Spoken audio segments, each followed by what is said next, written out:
Welcome, namaskar, everybody. Welcome to this very special broadcast where I will be discussing with you many unknown facets about the Yoginis. Now, you will not find anybody on YouTube or elsewhere looking at Yoginis in this very specific way, giving you so much information about the Yoginis. You will not find this anywhere on YouTube. So if you want to know more about SHAKTA Tantra, if you want to know more about the Dasha Mahavidyas, if you want to know more about Bhairav or Bhairo as I call him, then please watch the entire video.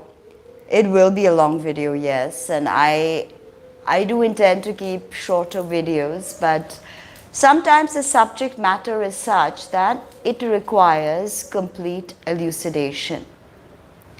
So we are going to touch base with who are the Yoginis. Who are the Yoginis, right? Usually it is understood as someone who practices yoga, a female who practices yoga. Yoga means not Hatha Yoga, not Instagram posts doing bendy poses, but yoga means union with a deity.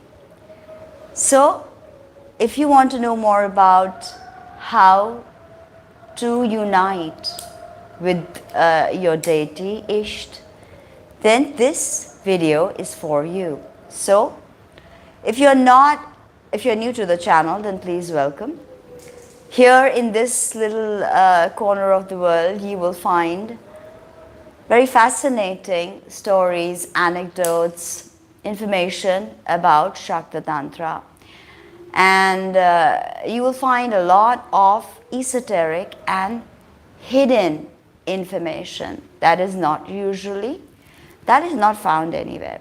You're not going to find this.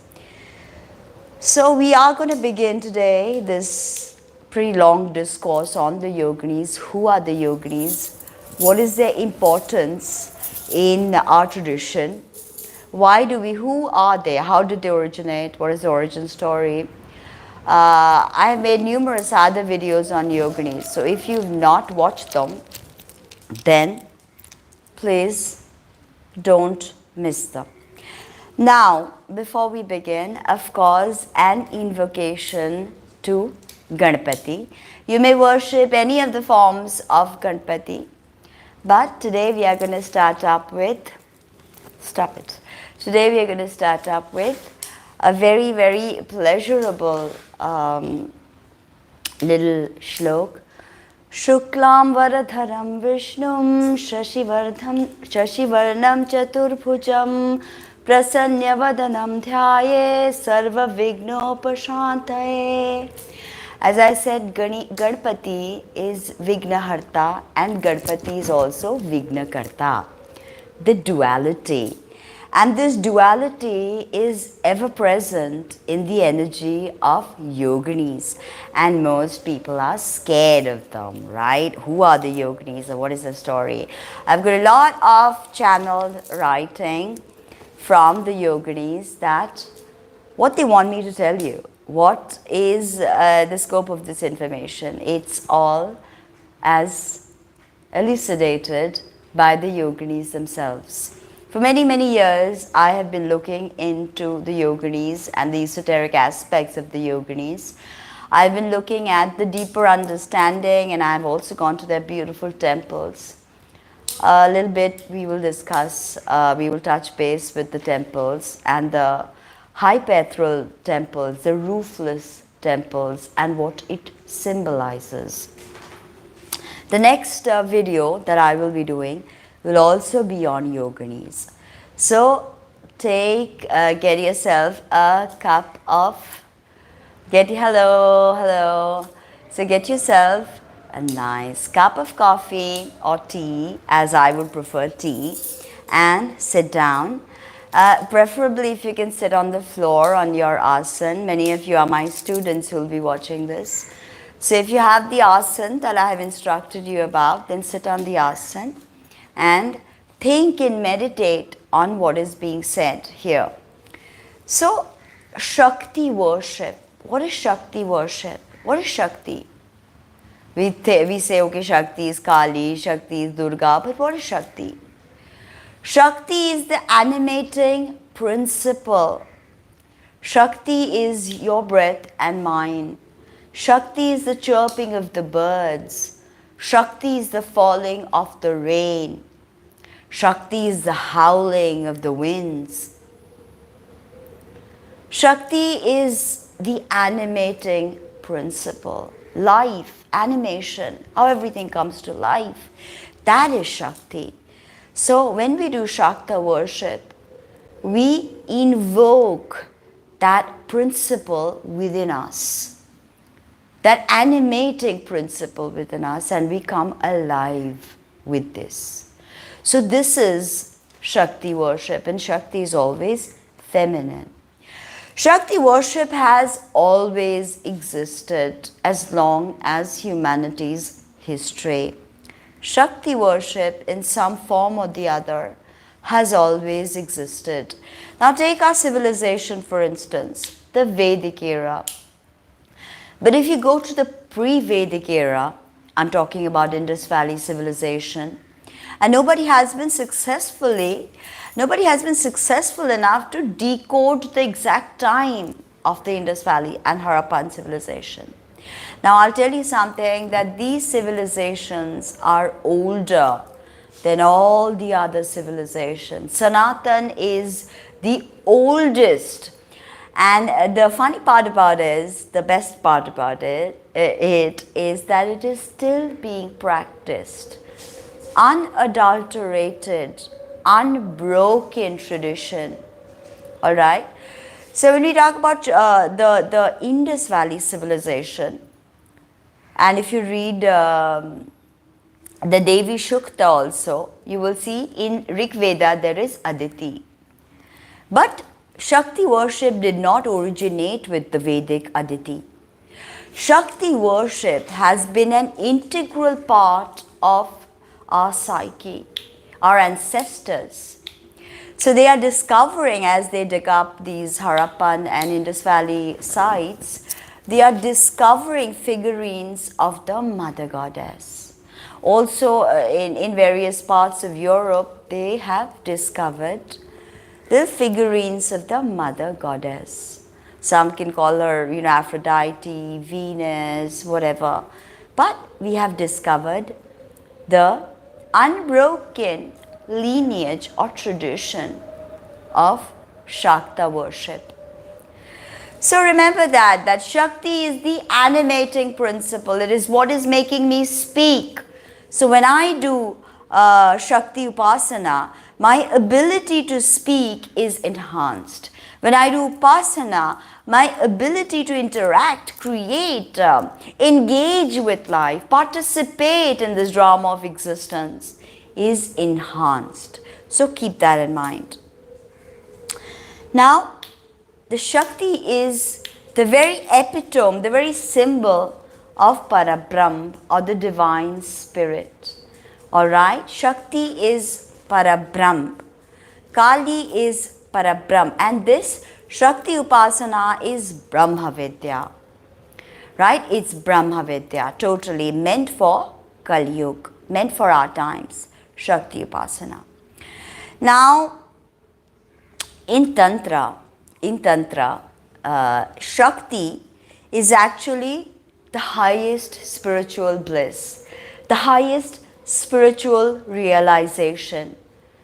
So, without Shakti, Shiva is Shava. Shiv Bhagwan is Shav. Without E-Bij, Shakti, Shiv. Alright, so that E is Shakti. E. Alright, so, and the Shakti cult, I mean, in the want of a better word, of course, I'm always seeking, but let's use the word cult for now. In the Tantric Shakti cult, we see the evolution of this animating principle or the mother goddess. How she has evolved through time, how she has been venerated, how she has been vilified, how she has been attacked. How she's been attacked. There are people online who are saying that Kali is a demon. And Rajanikanto predicted this in his Shama Shungit, saying, Jagote kolonko rabe, kotha rabe ma, jagote kolonko rabe. Shama name kolonko rabe. That means people will not understand your form, your energy. So, this animating principle and the evolution of this animating principle is the cult of Shakti. And as a Matri Sadhika, I worship this life force, this animating life force. Alright, all of us who worship Shakti. Now, Yoginis have a deep connection to magic, ritual, spells, mudras, the panchamakaras. And there's a huge intertwining with tribal traditions. Whenever you talk about the Shakti movement, then you will always know that the Shakti movement and especially the Yogini cult has a lot of connection with tribal, indigenous elements. There's a lot of thesis, synthesis, and thesis, antithesis, and synthesis that's happened with the Shakta cult and with tribal knowledge systems.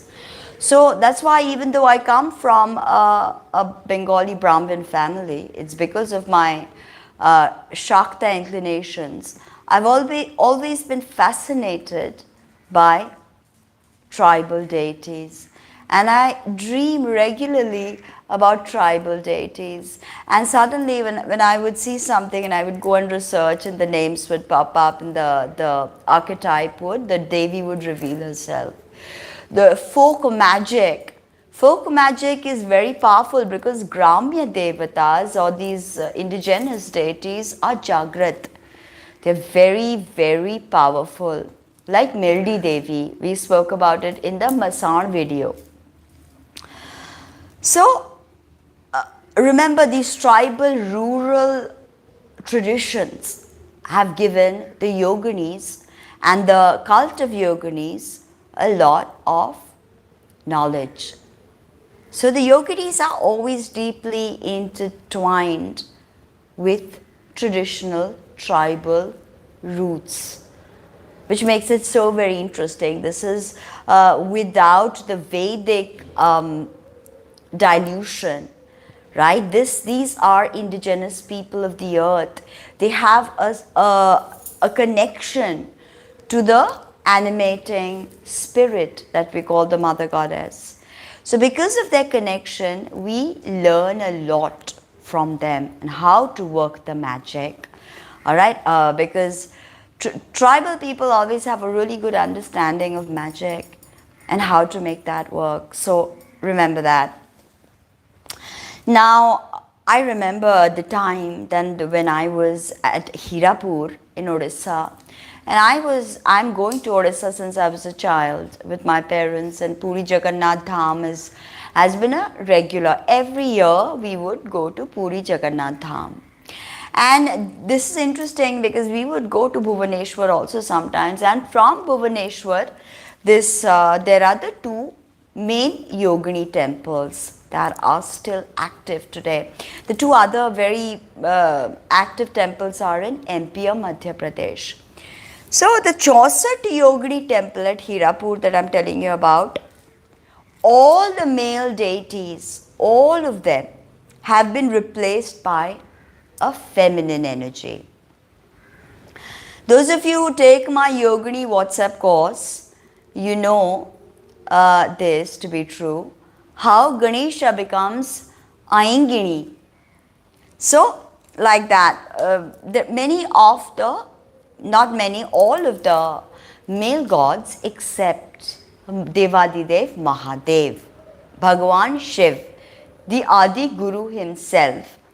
He is, the grounding force of the Yoginis. And Bhairav, one of his avatars, is the best friend of the Yoginis. Because the Yoginis do not stay without Bhairav, and Bhairav cannot stay without the Yoginis.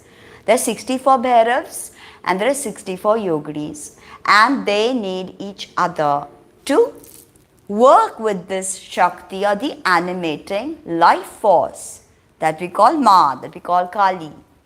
And I've told you people many times before that if you take the attitude that, oh, I'm going to do Tantra, I'm going to learn all this, and I'm going to do magic, I'm going to, do this, do that. Don't go with that attitude. Don't go with trying to find supernatural abilities, although the Yoginis give it to you. Bhairav gives it to you, but don't go with that. You go with Bhakti Bhakatai, that means devotional attitude towards the mother. Because if you try to understand Kali as Shakti, like, oh, this is a Shakti and I've got to control it, she's going to burn you. Kali should not be worshipped as Shakti. Kali should be worshipped as Ma, as Mata, as Mother. So the Yoginis too, you can, of course, people say you can take the Yoginis as your friend, as your sister, as your lover. Don't do that. Always look upon them as wiser than you, more knowledge, infinitely more capable of every single aspect, in every single aspect of life. They are our mothers. So always keep that in mind, that Kali is not a Shakti to control through Tantra, Mantra, Yantra. But Kali is the animating life force that is your mom, your mother. Simple. She is Ma. Oh, and as I said that you don't need to learn Tantra, you don't need to learn Mantra. If you can call her with all devotion and love, she's not going to refuse you. The animating power of the Kundalini will start awakening within you. And this is something that Ram Prasad had said, that Ami Tantra Mantro Kichui Jani Negoma. So that I don't know Tantra, I don't know Mantra. All I know is if I can love you with every ounce of energy that I have, with every bit of energy that I have, then I know you will respond. I know you will awaken. So this is how you approach the Yoginis, that they are our mothers. All the Yoginis, they all come from one, and they are our mothers. This is the right attitude to have when it comes to the Yoginis. Then you shall have no fear. People say, oh my God, Kali Vidya will destroy you. Kali Vidya will kill you. No. Yeah, if you try to do something nefarious with Kali Vidya, then it will kill you. So, best to stay away from all that. Best to realize that she is our mother. She and the Yoginis, being parts of her, they are parts of our mother. Right? Different parts, different facets of our mother. Always remember that.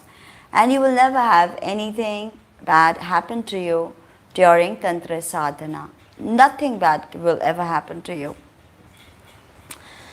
So, the interesting part about this Hirapur temple is one statue of the Yoginis. There are 64 Yoginis in there, 64 Yogini Mandir. One statue is missing. And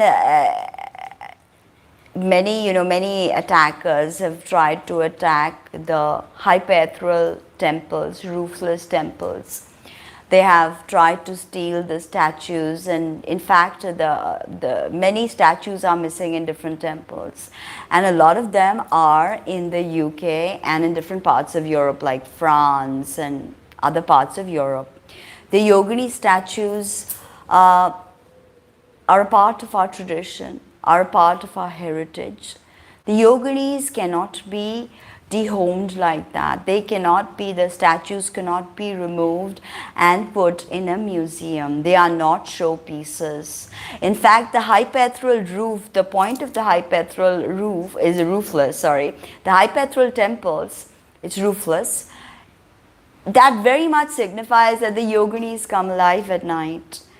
And many people in Hirapur have heard, anklets and ghungroos in the night.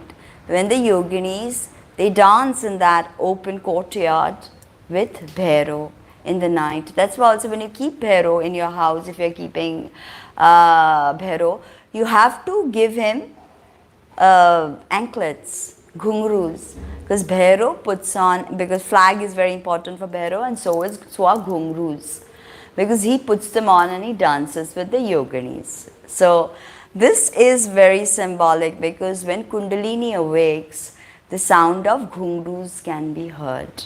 The sound of like bangles can be heard. The sound of ghungroos can be heard.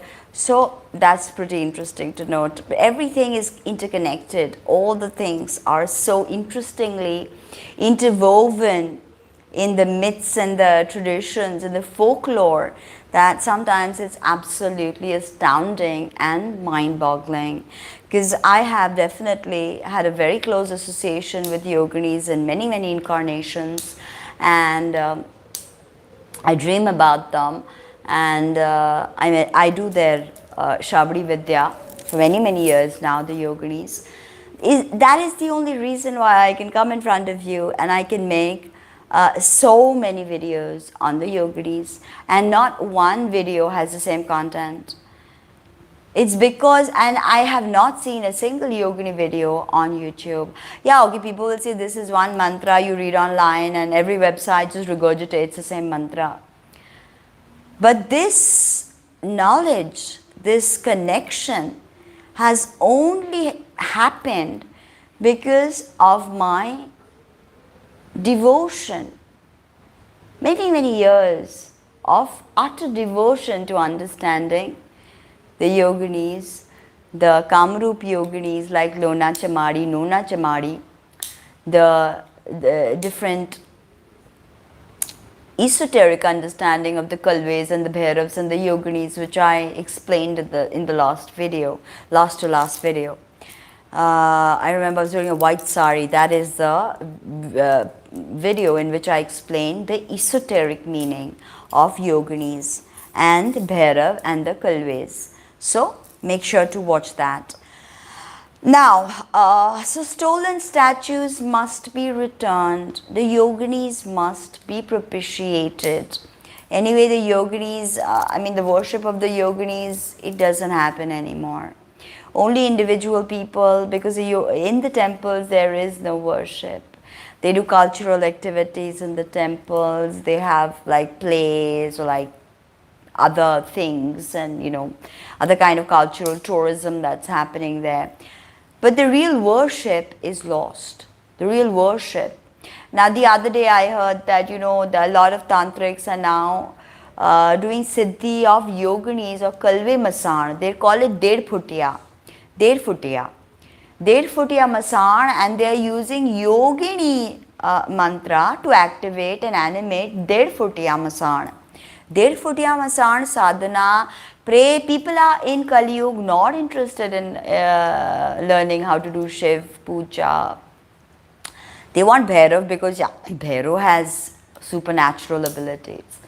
But people are more interested in Kalve Masan, Ded Phutiya, Jin Sadhana, Pret Sadhana, Yakshini Sadhana, Apsara Sadhana.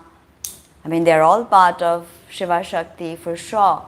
But the mentality that I want moksha, or I want liberation, or I want to attain moksha but still come back as a bodhisattva to help others. That nobody cares about that. We want power, we want beauty, we want control. Many people want to do Yogini Vidya to not age, so that they don't age. That is a very important siddhi of Yogini Vidya. Your skin remains very, very good. You do not, if you do Yogini sadhana well, nobody will be able to guess your age. Nobody looking at your skin will be very beautiful, you will be very attractive. That is the power that comes. But that is not the be all and end all of it, that oh, I want to do. The Yogini sadhana is not some anti-aging placenta cream, you know. Yeah, okay, it happens, okay, even if you have wrinkles and you're still doing Yogini sadhana and getting spiritual benefits, it's okay. So, this is what Kali Yuga has come to. Pret sadhana, Der Futiya sadhana, Masan sadhana, or people are doing black magic on others. Like literally, this is what the Yoginis, Yogini Maran Kriya, Yogini Stambhan Kriya, Yogini Akarshan Kriya. Yeah, but if you understand the real energy of the Yoginis, you will see that Yoginis lead you to Brahmagyan. If a Yogini blesses you, they will suddenly hold your hand and take you straight to your Ishtadev. That's how powerful they are. Because they are Ma Kali, you know. They are Ma Kali. So they can take you to any energy. They can take you to any energy. So that's how potent they are. Now, if you go to Khajuraho, and that is the only temple where I have seen Yoginis in an erotic form. Because, you know, that many people think Tantra is about sexuality. Yeah, Methun, the physical Methun means something completely different. The merging of Shiva Shakti in Sahasrar is Methun. But that's for Divyachar Kolas. But the Virachar Kolas actually perform Methun and try to go beyond the mundane, all right? They try to go beyond the mundane through Methun. So, a lot of people think that, I completely forgot, yeah, eroticism. Eroticism was never a part of the cult of Yoginis. The women who were Yoginis, and yes, this constituted women practitioners primarily, hardly men. I have not met, I have some, but they are doing this Kalwa Masan and all these things that I told you, Ded Futiya Masan through Yogini mantra. And it's so sad, but that anyway, they are going to possibly have to face the Yoginis' wrath. And I try to tell them, but it's Kali Yuga and people are not going to listen. They want power, they want, you know, they use all these Ded Futiya and all these energies to steal from people, to take from people, to hurt people. And I mean, how stupid are they? As I told you, that Shakti Upasana has the good side and the bad side. What is Shakti? The animating principle. So, the breath you take, you can use those words, the breath you take and the words you use. You can use them for good, you can use them for bad. That is entirely up to us. Same with Yogini sadhana. You can use this for good or you can use this for bad. It is up to you. It depends upon your predilections. Alright? So, most men do not do Yogini sadhana. I mean, nobody really, very few people, very few men from the Nath Sampradaya, because, you know, Matsendra Nath, Meera Nath, who founded the Nath Sampradaya. I'm going to come up with many videos on the Nath Sampradaya.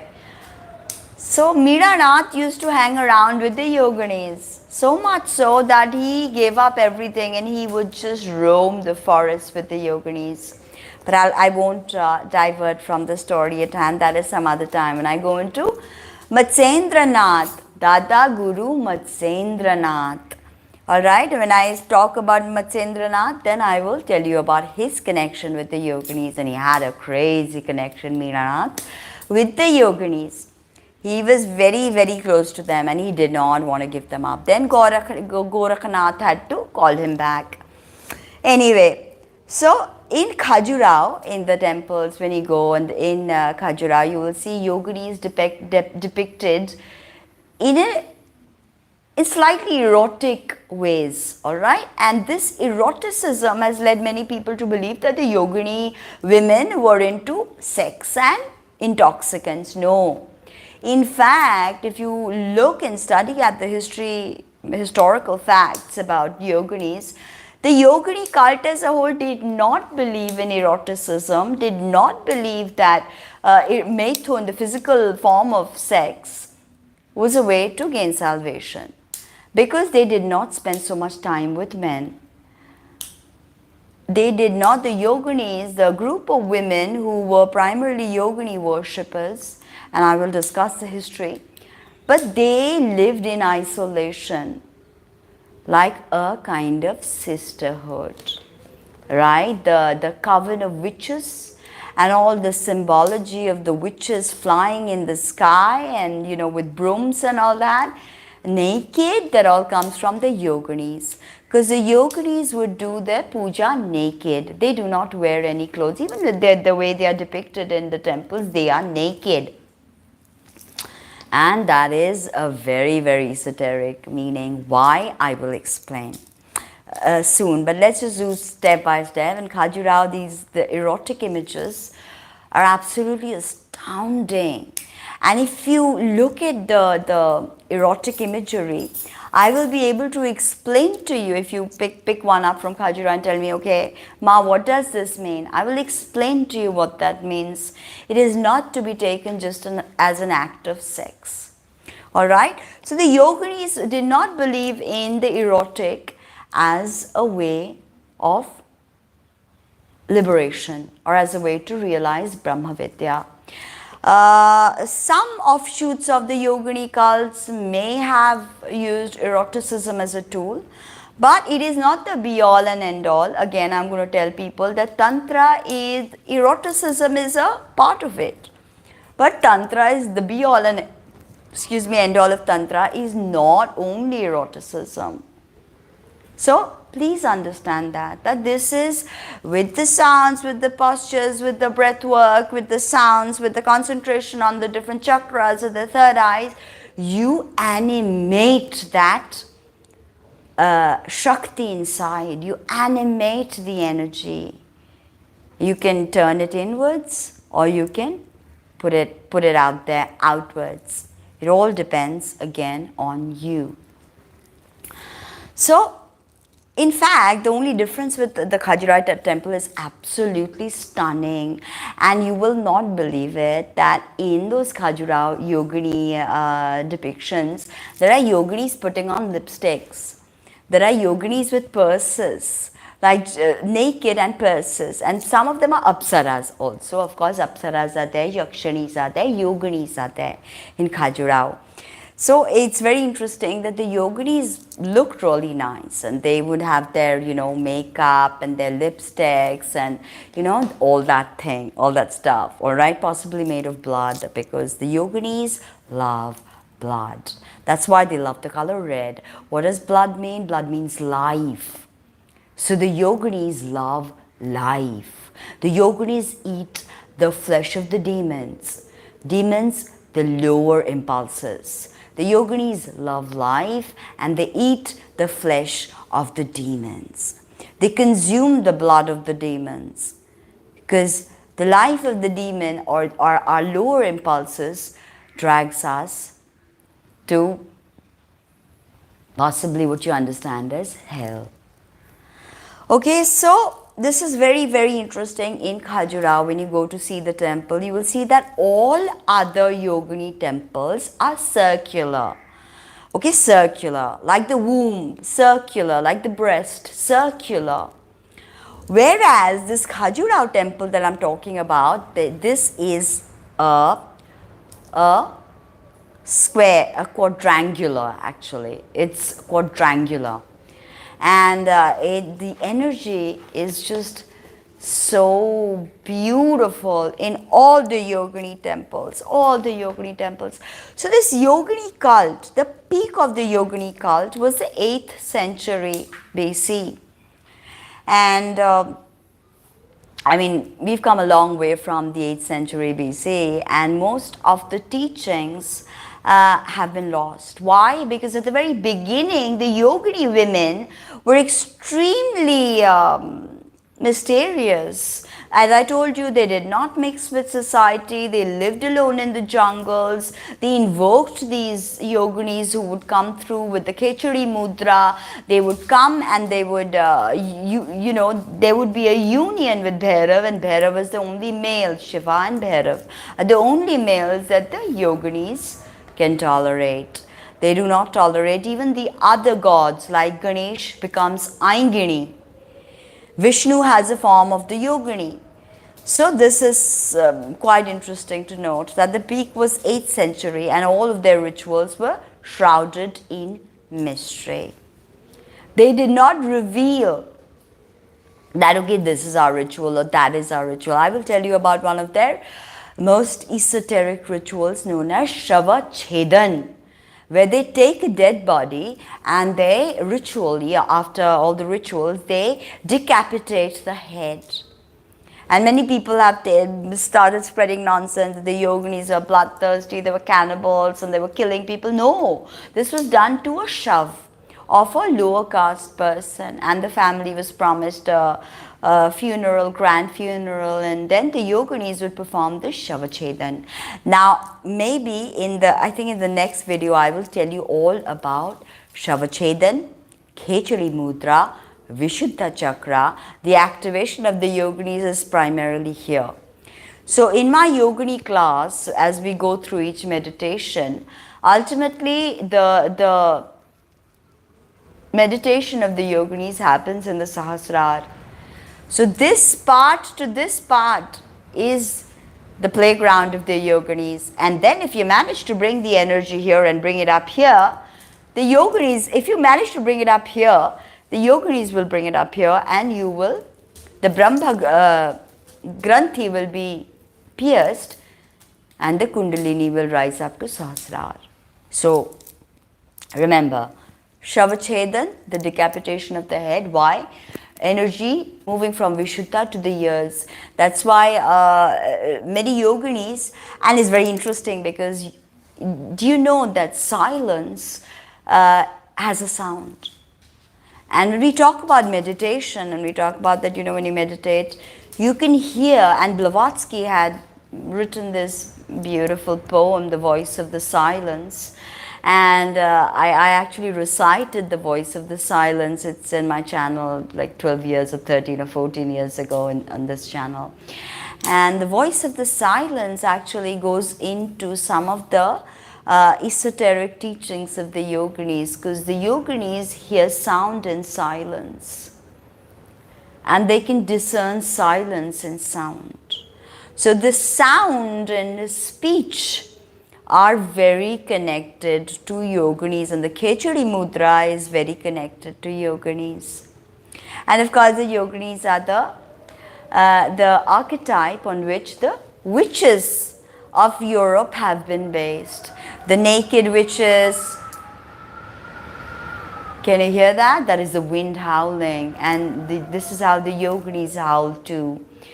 And so, the witches and all their symbology and all of that, their magic and the supernatural elements all has been taken from the yogini cult. Boom! I'll even tell you which text you can peruse to find that the image of the yogini circling naked in the sky, touching each other with a hand out like that. So the yoginis are the very base on which the feminine, magical practitioner stands. Because you and me, if you're a woman and you are into tantric sadhana, then you're also a yogini. I'm also a yogini, albeit not with supernatural powers. We're just the human counterparts, but we are also yoginis.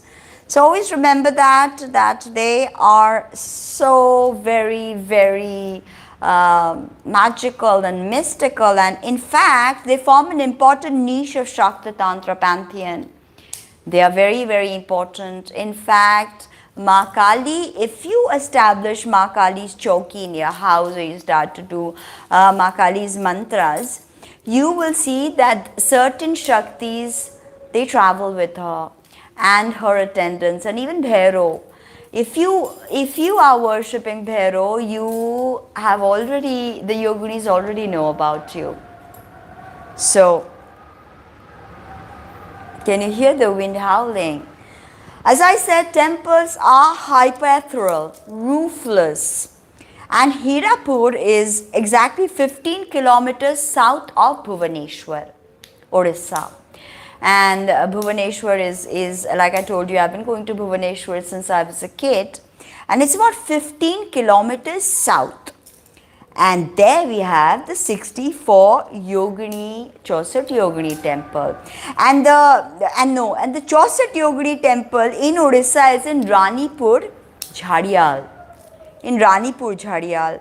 And near Titlagarh in Balangir district. And there two murtis are missing. I believe one is in France and one is in the UK. Many Yogini murtis have been defaced. They have been broken by, missionaries, by Muslim invaders, by Buddhists, right? By Buddhists. Many of the Yogini iconography is lost forever. We will not know what, there is a Yogini that doesn't have a head. There's some Yogini that doesn't have a Vahan. So we will never know what they were because people have actually broken them. And that's how crazy humanity is, defacing the Yoginis. And you wonder why the Yoginis have started the Pralay right now. I told you Yoginis have already started the Khanda Pralay, the Jal Pralay. So, this is two beautiful temples that I have personally visited. One is in Hirapur, which is 15 kilometers south of Bhubaneswar, and the other, as I told you, is in Ranipur, Jhadial, both in Odisha, and they are in good condition. Now, all temples have different iconography. There's a reason why this has happened, because the different women who worship the Yoginis experience the Yoginis differently. All right, and they all the Maharajas, by the way, in Odisha and other places, they worship the Yoginis, especially before going to battle, before anything sacred. And they had these Yogini priestesses who would commune, like, I don't know if you watched The Witcher, but you've seen how Yennefer of Vancouver is one of these sorceresses, right? And she, kind of communes with the king and gives him information about what's to happen, how to, run his kingdom pretty much. That's what the magicians or the mages are doing, right? Women, men, all of them. So this was the task of the Yoginis, that they, the kings would always ask for their advice, would always, want to know what is the right way, will they win the battle, and, things like that. So the priestesses of the Yoginis were very, very important, especially from, I would say, the 8th century, 9th century, 10th century. From the 13th century, the Yogini cult started to see a downfall. And I'll get into reasons as to why this happened. The Bhakti movement was a big reason why the Yogini cult was hidden. And also the Yoginis, the priestesses, they were not very open about their rituals or traditions. So most of that is lost. And they did not interact with the common man. A common person could not go up to them and start a conversation, or they would not teach common people, because the Yogini priestesses, they kept to themselves. And all of their ritual workings, they were all absolutely hidden. So a lot of the statues are defaced by conquerors from different parts and stolen, you know, and they are in different countries now. These are not decoration, they are not decorative pieces. The yoginis, as I told you, they come alive. And the yoginis are fed through people like me. The energy is fed through people like me who are doing their sadhana and continuing the cycle. So if you are praying to Ma Kali, you are feeding energy to the yoginis. So it is imperative that these statues are brought back and restored in the correct location. Now, what of the statues that have been broken? Okay, great. So the ones that have been defaced need to be put away, and the ones that have been taken and are being used as decoration or are in museums need to be restored in the rightful location. This is very, very important. So all that iconography is different because all the priestesses experienced and channeled the yogini energy differently, and these priestesses were interacting with the kings who created the temples. This is the main reason why. Now in Hirapur, right, in Hirapur all the yoginis are standing. They have their vahanas with them. That means the mounts. And they have gorgeous hairstyles. What grandeur, that kind of, and I told you that in Khajuraho there are yoginis putting on lipstick. And this like thousands of years ago, these stones were, these murtis were created. So some yoginis, or those I would think are apsaras, but they were carrying purses. So they're very, very interesting iconography there, but believe me, they have some grand hairstyles, right? These yoginis, they have just like amazing. So most of the rituals have all been lost, most of the rituals, and the temples are memories of a long bygone era when the feminine was celebrated, when the feminine was venerated. Her fertility, her sensuality was sacred. She was not considered evil, made from the rib of a man, right? But she was sacred in her own right, with her womb, with her sexuality, with her fertility, with her menstrual blood. So the temples are a reminder of a bygone era when the celebration of the feminine was an important socio-cultural process. And these processes have been lost. As patriarchy came, you know, like I said, that Islamic conquerors, they would come and they would regularly deface these yoginis. Naked women to them was absolutely sacrilegious. But they did not understand the magic of the womb, the fertility of the yoginis. And when you don't understand it, and all of these feminine mysteries are lost, then what remains is the witch, right? Then what remains is black magic. Then what remains is the evil seductress, the eater of children, Lilith. So that is why I tell you that all this information, nobody talks about yoginis the way I do, with so many videos, hours and hours. It's because of my personal connection to them. It's what I understand, what I intuitively channel from them. Because it is time for them to return in their rightful places, to be given the honor they deserve. Their secret rituals that need not be disclosed to everybody. That is secret. Secret and sacred. Right? Secret and sacred. To them and them alone and their priestesses.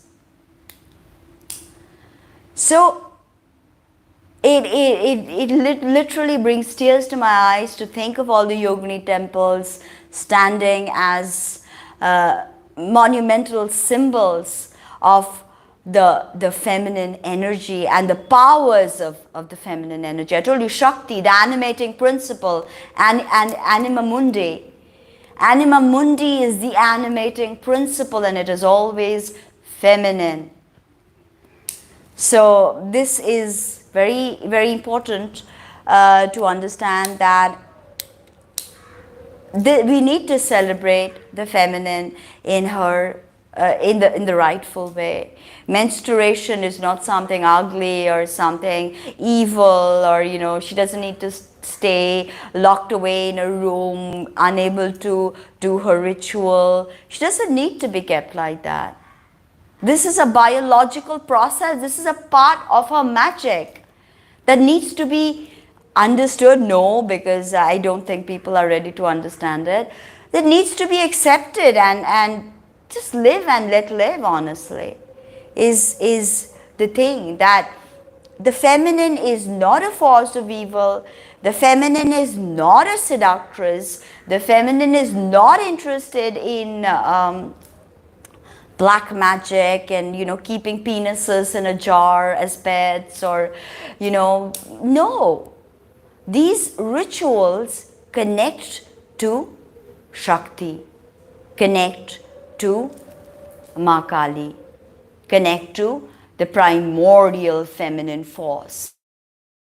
The 64 breakups of the feminine force, easily understood like that. I mean, it's way more complex than that, but there is a simplicity to the Yoginis, and there is this inherent complexity in them that I think is just so fabulous, because here you have something so simple and yet again something so complicated, something so very complex, something that your rationale cannot define, something that your left brain cannot analyze and put away neatly in little cabinets or little files and folders. This is wild. This is untamed. So it's a time to bring back the feminine sexuality and honor it. And that doesn't mean that the feminine needs to have sex with a lot of people to celebrate that. It just means you understand it and you accept it. That needs to be inculcated in our psyches. Very important. Now, the Yoginis, even when I was in Hirapur, the Yoginis, they bring forth this kind of fear and awe in people. A lot of people do not enter the Yogini temples in Orissa. And I mean tourists, like, I went from Calcutta. And I was a Bengali in Orissa. So a lot of Bengalis would not enter the Yogini temples. A lot of other people from different parts of India, they would not enter the Yogini temple. Because, there's a lot of, like I said, the secrecy, the rituals, the iconography, they tend to baffle the minds of ordinary folk, right? And also because everything has been done in utter secrecy by the priestesses, the common people were always kept in the dark. They were not brought into the fold of the Yoginis. Like, come worship, come do this, come learn that. This was never done. The common person would not be brought into the fold. And in this time, I'll tell you that not only women, men need to en masse understand Yogini energy. Because when Akhanda Pralaya starts, the Yoginis will save you, literally. The Yoginis will tell Bhairav Baba what he needs to know. And Bhairav Baba always listens to the Yoginis. Remember that, because there's a connection, inherent connection between Bhairav and Yoginis. They are one and the same. The male and the female counterparts of the same energy. So, when you walk into the temple, firstly, if you are connected and intuitive, you will feel this kind of fantastic energy. Really mystical vibes, and it's all open and it's huge, and you can commune with the sky, and you are You can feel the wind. You can look up and imagine that place in the night, and it must be absolutely stunning, you know, because you can see the stars and the. I mean, I haven't been there in the night, but I would love to just sit there in the night all alone. But that would be just gorgeous, right? I mean, that's what the yoginis like: communion with ether, with Akash. Vishuddha Chakra, I told you, Akash.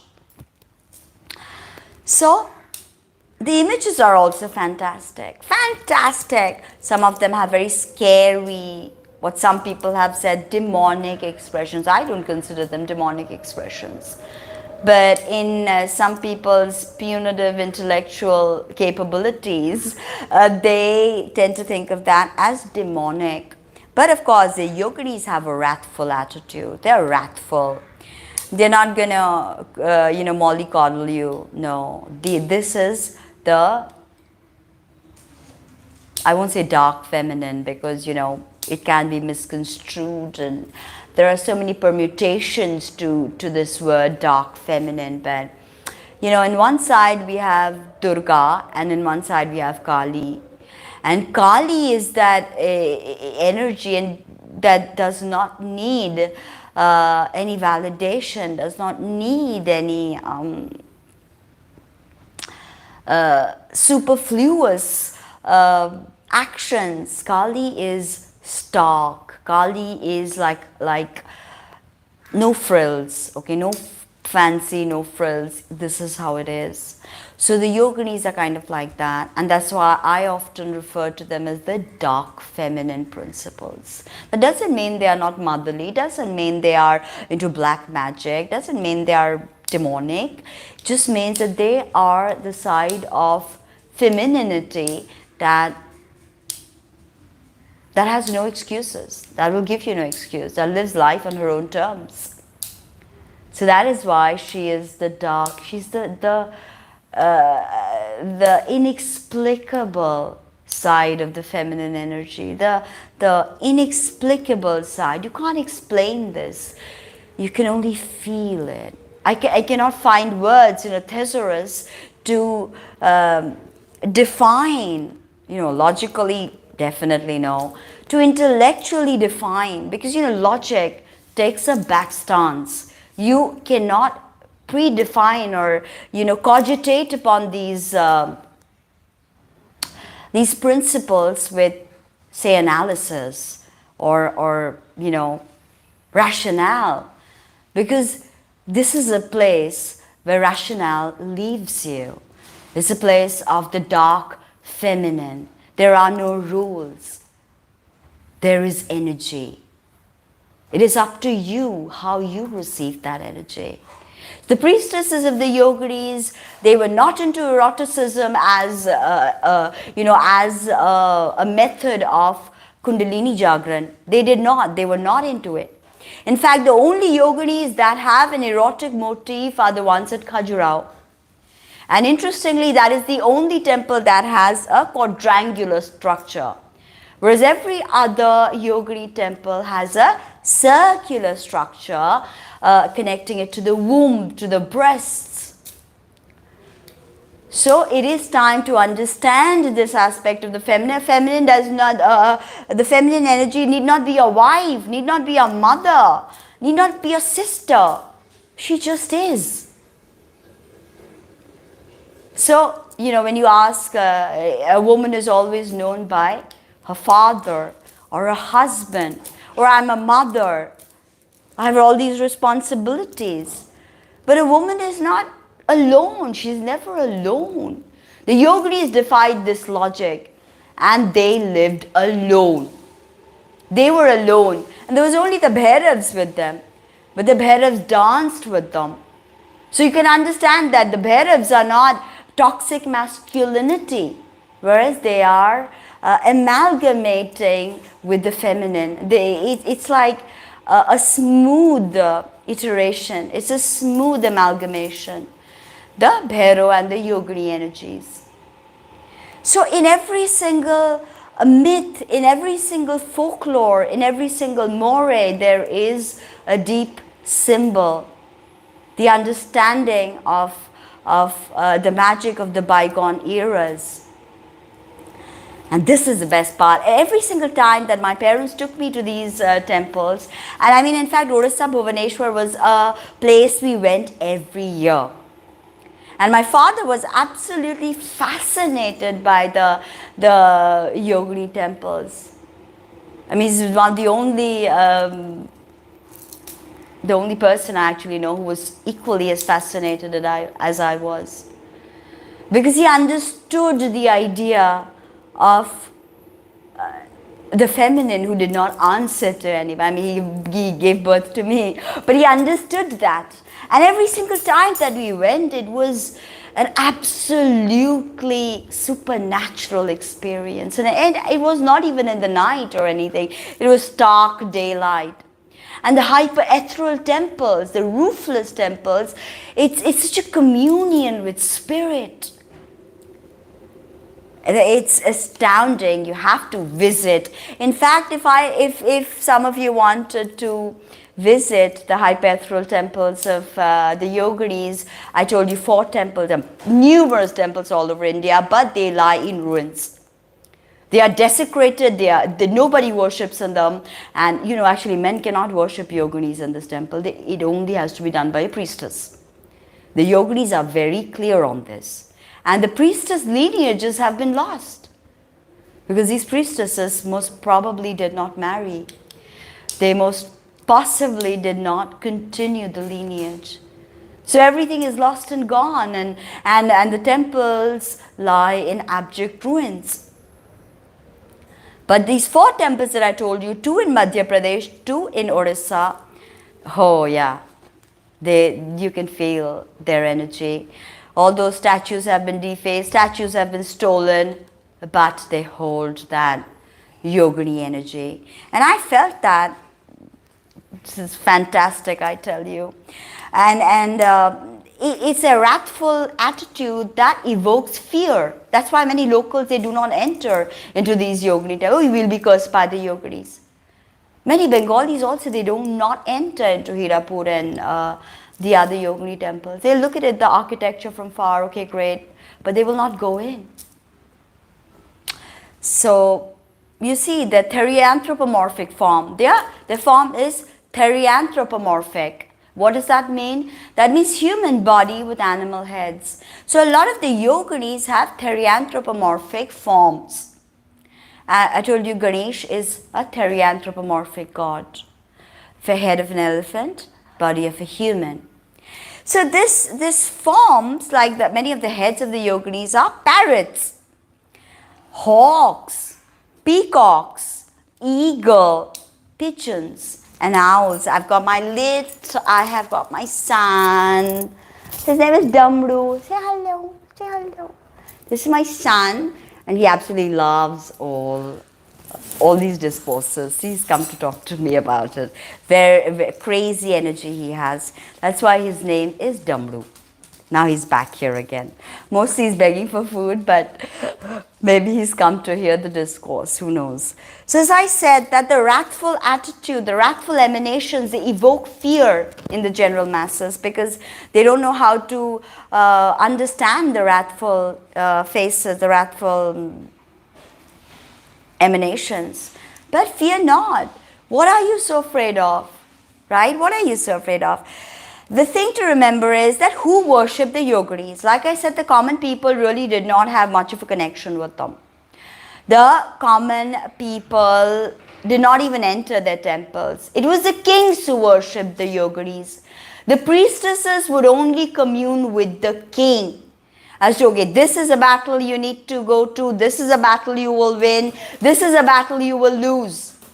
This is what you need to do, marry your son to this girl, do this, do that.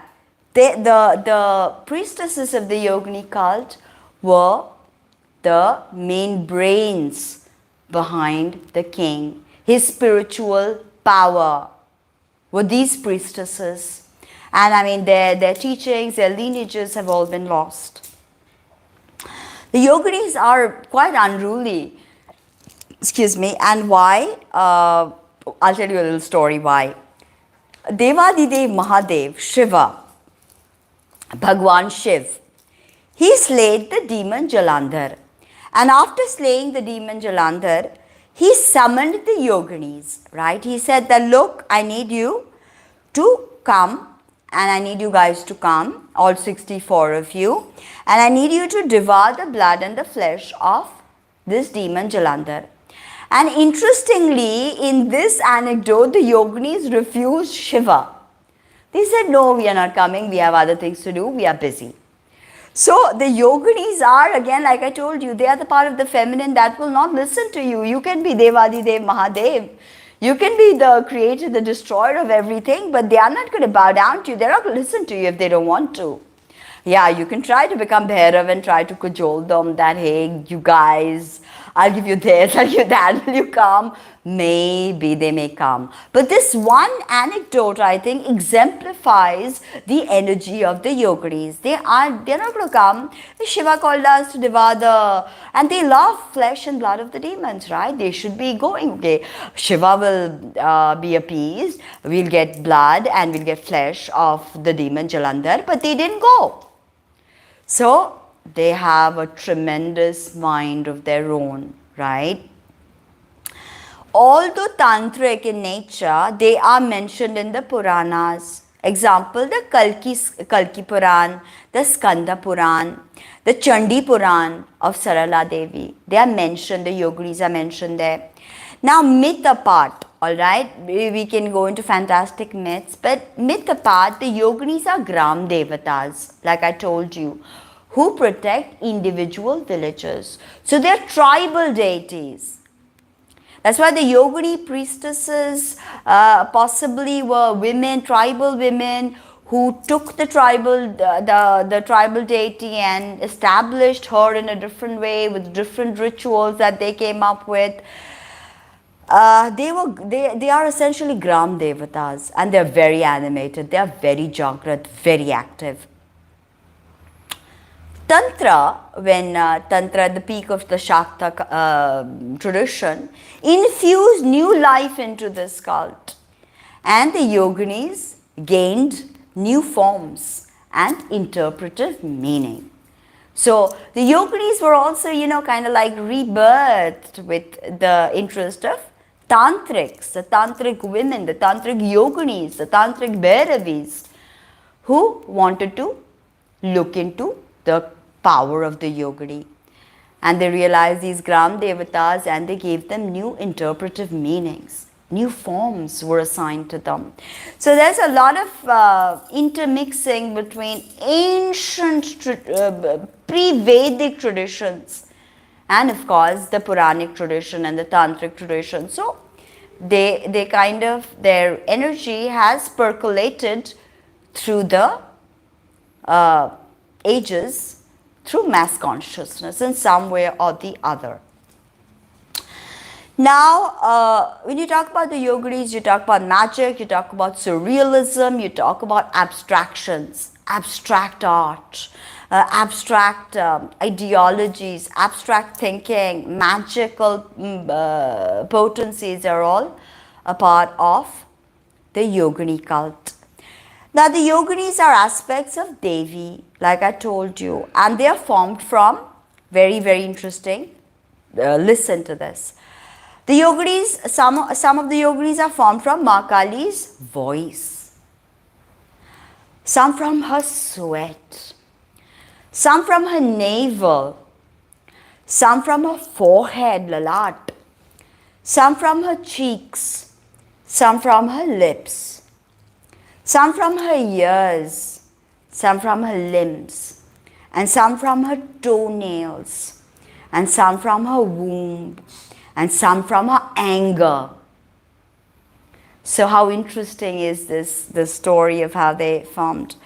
Yoginis also are considered as attendants of Ma Kali, and this attendant understanding of the Yoginis is possibly stems from Shiva and his Ganas. Bhagwan Shiv always has his Ganas, Nandi, Bhingi, and his Ganas, Bhoot, Pret, Pishach, all those guys. So this Yogini as attendant of Ma Kali comes from this Shiva and from Shiva's Ganas. Alright. So, some ideas also suggest that yoginis are born from 8 mothers, the Ashtamatrikas, and they formed 8 groups. So, they come from the 8 mothers and they formed 8 groups. So, 8 into 8 is 64. 64 is a number that keeps coming into Tantra and its rituals. Now remember that the Yogini are the patrons of the goddess of the Kaulas. So if you are a Kaulachari, the Yoginis are here to teach you, to protect you, to guide you, to love you, to scare you when you need to be scared. So remember that they have a very deep connection to Kaulas and they love Kaulacharis, alright? Every Kaula, okay, every Kaula must worship Yoginis. So if you are worshipping Ma Kali, if you are worshipping any of the Dasha Mahavidyas, then on Yogini Ekadashi, you should do their ritual. You should do their mantra. And I've explained in the previous videos their ritual, their mandala or yantra, where you draw the circle and 8, what do you call those? Lotus leaves like that around, and those 8 lotus leaves like all around it. And then a secret beej is given and you write that secret beej and you do Yogini puja on that yantra, or else you can draw that on Bhojpatra, or else the Medu. The Medu is where all the Yoginis reside. All the Yoginis reside in the Medu. Right? As you go through the chakras, you see Rahasya Yogini, Parapar Yogini, right? Shakti Yogini, they are all a part of Lalita worship. In fact, even before Kali Puja, Durga Puja, the Yoginis have to be worshipped. There is no way out. So every Kaula must worship Yoginis. The most esoteric ritual that I was speaking to you about is Shavchedan. So the beheading or decapitation of a dead body as the ultimate symbol of detachment from desire. This reminds me of Chinnamasta. So Shavchedan, very, very Gupta ritual that only people who are connected to Yoginis will know anything about. And this, what is the Shavchedan? I told you that they never beheaded or killed any human being or human sacrifice. No, they never. The Yogini priestesses did not believe in animal sacrifice. They did not believe in human sacrifice. I don't care what anybody else says, but they did not. The Shavchedan was, how did they get the Shav? So they would go to the village, the poor people, and they would ask for a shav or a dead body, saying that okay, the rites and the rituals of this person will be taken care of and they will get a grand funeral, and then they would maybe compensate the family or whatever, and then they would take the corpse and they would do rituals and they would do mantra, they would do everything, and ultimately Shavchedan ritual, the decapitation or beheading of that shav.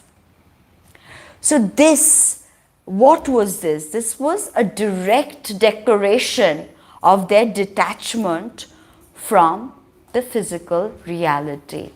It's a declaration that we hold no allegiance, we hold no desire to be connected to this physical reality, or desire, actually. More than physical reality, I would say desire. So the Shavchedan ritual was a direct declaration of their need to be free from desire. All desire emanates here, right? Thinking, we think we want this person, we want this car, we want this house.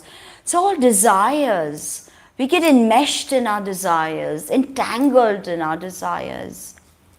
So this was an ultimate announcement that the Yoginis remain free from desire. And the women Yogini worshippers, they never did ritual animal sacrifice or human sacrifice, never. And they were actually quite well loved, although they did not intermingle. I won't say they were well loved in the sense how we would understand it today. Much of it was fear and awe, possibly, that drove the people to some kind of submission. But there was this kind of veneration that they enjoyed at the peak of their movement, 8th, 9th, 10th century, 11th, 12th. Okay, so it'd be interesting to be alive in that time and to experience the yogini tradition. Possibly very, very interesting, right? Now, most occult yantra of the yoginis is chakra with 64 spokes. Those are spokes, yeah. 64 spokes.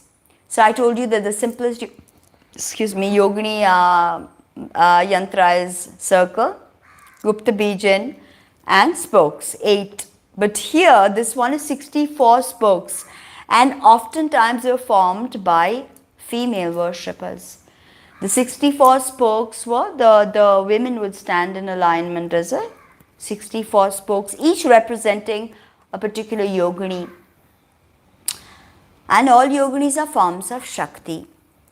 The yogini sculptures, I told you, they have no eroticism because the cult, the priestesses didn't believe in sex as a path to liberation or siddhi. Okay, the bhakti movement is what destroyed the yogini cult. The yoginis at the height of their popularity were women. And then you have Sri Chaitanya Mahaprabhu, who was considered the joint avatar of Radha and Krishna. And he just said, Hare Krishna, Krishna Krishna, Hare Hare, Hare Rama, Rama Rama, Hare Hare. So he would sing this and he would just go in this devotional bhakti tradition was birthed. So the bhakti tradition actually is what stifled the yoginis. And like I said, that the governments, they seriously need to wake up. This is, UNESCO must declare these sites as cultural heritage sites because they lie in abject states of neglect, and it's deplorable actually.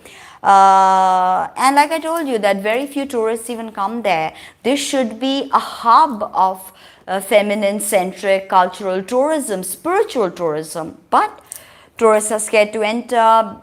They forget how ancient this energy is. Okay, the cult of the priestesses reached a crescendo in the 8th century. Okay, they were born and they reached a crescendo between 8th and 13th century. Great, but the yoginis are as old as time, as old as Mahakali, as old as Parabrahm.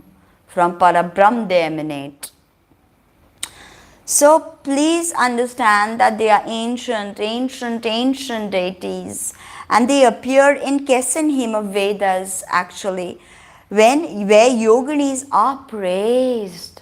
Many women were Vedic sages, Gayatri, Lopamudra. The early Rig Vedic period, they actually venerated women. They actually venerated Vedic priests. I'm born in a Brahmin family, but I will not have a thread ceremony. All right, I will not have a thread ceremony, though my brother will have a thread ceremony. And this was all the doing of the later Vedic period. Ananda Mohima actually started the tradition of giving the thread to the female Brahmin disciples. Because this is our blood, this is our tradition, you can't take that away from us.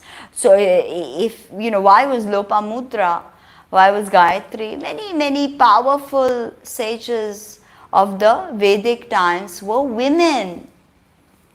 And that's something people tend to forget. And they are not allowing women to enter temples, or women cannot pray. Women cannot be priestesses. They are not considered sacred enough to be priestesses. So this mindset, and in another video I'm going to tell you the story that my guru told me, Dr. Brahmanath Ghori, about how Matsyendranath or Meenanath, we called him Meenanath sometimes, Matsyendranath, and how he would interact with the yoginis. He became Bhairav himself, and he would roam the forest with the yoginis. So that is in the next video. I'm going to get into quite a lot of detail about that. So don't miss that video. And actually it's Matsyendranath, Dada Guru Matsyendranath, who had said that only the female can awaken the Mooladhara. Mooladhara is where the Kundalini resides in 3.5 coils. Listen to this very carefully. All the men out there, all the men on YouTube talking about, oh, I'm going to do sexual tantra, sexual alchemy, I'm going to heal you with that. No. Only the female can awaken the Mooladhara via fertility and sexuality. So men cannot awaken the Kundalini because men must understand sexual continence. And sexual continence is not easily understood by people, and forget practiced. Vajroli Mudra, you must be a master of the Vajroli Mudra and Bandhaks, Mool Bandhaks. So very clearly Dada Guru Matsyendranath had said that only the female can awaken Mooladhara with sexuality, fertility. The male must follow Kriya Yoga. The male cannot awaken the Kundalini through sexuality, through fertility. No. Only the woman can. That's why only the woman through her womb is connected to the yoginis, is connected to Ma Kali. So a woman, a guru, therefore Shiva has said that if you receive your mantra from a woman guru, then you must know one thing, that your mantra, even if the guru is illiterate or from a low caste, your mantra will never harm you. This is Shiva's own guarantee, that if you learn, and that's why I tell you that don't go around running around to XYZ just because they have 40,000, 50,000 hits on their channel. Don't go around learning vidyas like Bhairavi, Chinnamasta. Better you learn from a woman, even if she has less views and cannot speak very well. And the male can really, display his oratorial skill. Don't go with that, because even if the woman teaches you wrong mantra, you will not get any bad effects, with Shiva's own guarantee to Shakti. The Mahavidyas, the Yoginis should be learned ideally from someone with a womb, from someone with a yoni. Simple. Okay, very simply put. But there are out there babas and gurus, and they're possibly going to get a lot of hate for this. But this is the truth. This is the absolute truth, that only a woman can awaken the Mooladhara through fertility and sexuality. A male must follow Kriya Yoga. Simple. Okay. Now, Dada Guru Matsyendranath also said that the yoginis, they slay illusion, delusion through insight and liberation. So they destroy illusion. Here you have this illusion, here you have this, oh, and this and that, and the yogini will come and they will destroy your illusion. But it's necessary. Let the false constructs fall away. You don't need that. You don't need to live a lie. The path to truth, your internal truth, is what the yoginis will lead you to. Boom.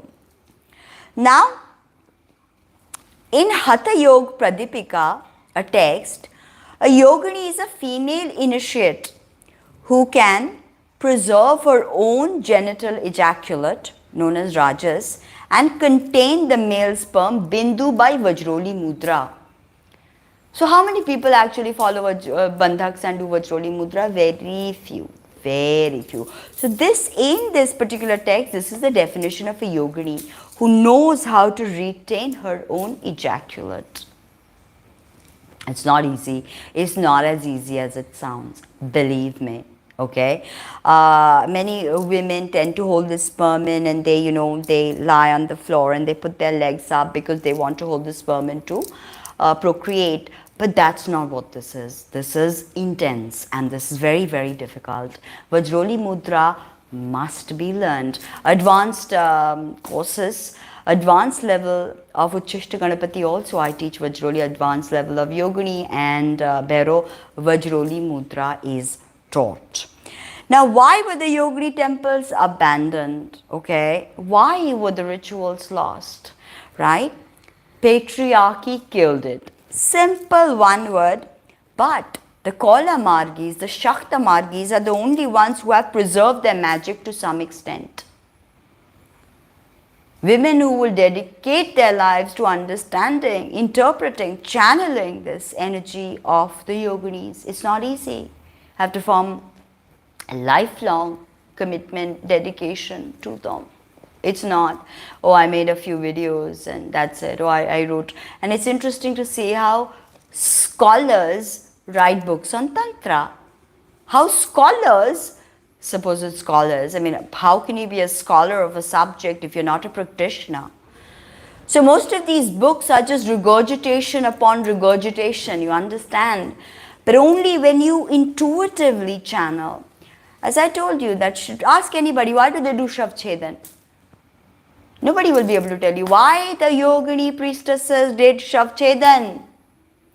And this Shavchedan is directly connected to the hypaethereal temples, the rooflessness and their connection to ether or Akash. Yoginis are Akash Tattva. Remember that. Yoginis are Akash Tattva, this finger. Akash Tattva. So, this is the finger that activates the Yoginis, Akasha Tattva, Vishuddhi Akasha Tattva. Yoginis work here, primarily from here to here, here to here, here to here. This triangle. This is and the Shavchedan is directly connected to their connection to the Akash, the ether. That's why the temples have no roofs, because they symbolize ether. So, these are not things to disclose like this though. There are many things that I cannot obviously say, only if you're a student will you realize. And like I said, that the Tantra is a living, breathing being. She is a living, breathing being. Tantra is not, oh come, let me, take a class together of 10 people. Come on Zoom. Start teaching 10 people, start talking about Tantra to 10 people in a class. It doesn't work like that. Tantra is always one-on-one initiation, face-to-face, eye-to-eye. Can never be done in a group. All the people out there teaching Tantra in a group, they are making a mockery of this ancient knowledge. So, boom. Truth drop. You may hate me, or you may even send me hate mail, but patriarchy killed the Yoginis. And here these men are all saying, oh, I'm a Tantric, I am this, I'm that, I am connected to Ma. Do you have the womb? No. Do you have the power of the menstrual liquid? No, you don't. So, there, boom. Another thing is that only the Kola Margis, in some way, and that too also Sri Vidya, they will only teach you, okay, this, in the Khadgamala, you will read this Yogini, that Yogini in the different avaranas. You go, you just worship the Yoginis, their mudra, their mantra, their bij, and boom, you move on. Who are the Yoginis? Why are they worshipped? What is their essence? This is an important facet of my work, an important facet of my connection to them. And it's fantastic. I tell you, it is fantastic. So, therefore, Yoginis are essential in every Dasha Mahavidya puja. Remember, even before Kali Puja, I remember watching Kali Puja in our locality. the yoginis were always propitiated. Always, even in Barwadi Puja, like a normal Kali Puja. I mean, all Kali Pujas are tantric in nature, but a normal Kali Puja, yoginis are invoked. Sri Chakra, a basic person gets Khadgamala initiation, they will be invoking the yoginis without even knowing what the yoginis are, without even understanding what tattva they are. They are tattvas. The yoginis are tattvas. Bhairavs are tattvas.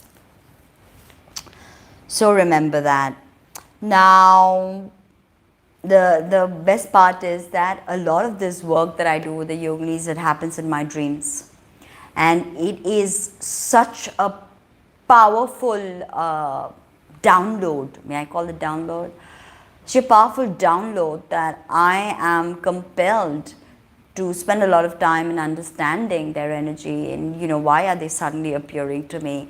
Maybe because of my connection to Ma Kali, like I told you, that the minute your ancestors, as my ancestors have been doing for generations now, hundreds of years, she's our Kula Devi, she's the Kula Devi of my people, Bengalis. She is our Kula Devi. Oops, see, there, got a bit hyper excited.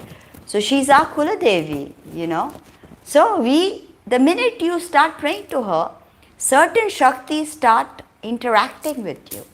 Bhoot Pret are there. People ask me that, people give alcohol to Ma Kali. Why do they give alcohol? They don't give alcohol to Ma Kali. She's Jagat Janani. Why will she need alcohol? She's got soma flowing from here all the time. Why?